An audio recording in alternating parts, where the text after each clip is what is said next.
आपण पाहत आहात सत्य व रोखठोक न्यूज चॅनल महावृत्त न्यूज. आवाज तुमचा, ताकद आमची. उंचगावमध्ये ट्रॅव्हल्स आणि मोटारसायकल अपघातात एक जण जागीच ठार. भरधाव वेगाने निष्काळजीपणे ट्रॅव्हल्स चालवणाऱ्या चालकास अटक.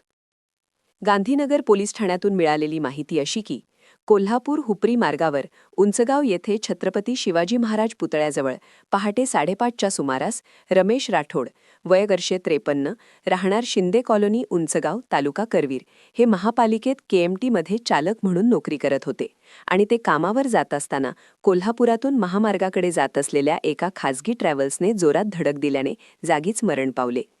ही घटना घडल्यानंतर गांधीनगर पोलिसांनी घटनास्थळी धाव घेतली. ट्रॅव्हल्स चालक प्रशांत गोटरे, वय 34, राहणार इचलकरंजी, तालुका जळकोट, जिल्हा लातूर, याला ताब्यात घेतले. धडक इतकी जोरात होती की रस्त्यावर रक्ताचे थारोळे साचले होते. डोक्याला व हातपायाला गंभीर इजा झाली. घटना घडल्यानंतर कुटुंबातील सर्व नातेवाईक, केएमटी चालक, वाहकांनी घटनास्थळाकडे धाव घेतली. बेशुद्ध अवस्थेत राठोड यांना तात्काळ शासकीय रुग्णालयात दाखल करण्यात आले, मात्र उपचारापूर्वीच त्यांचा मृत्यू झाल्याचे सांगण्यात आले. उत्तरीय तपासणीनंतर मृतदेह कुटुंबियांच्या ताब्यात देण्यात आला. कर्नाटकातील विजापूर येथे अंत्यसंस्कार करण्यात आले. महावृत्त न्यूज मीडियासाठी मुख्य संपादक डॉ. युवराज मोरे. महावृत्त न्यूज चॅनलला लाईक करा, शेअर करा आणि सबस्क्राईब करा.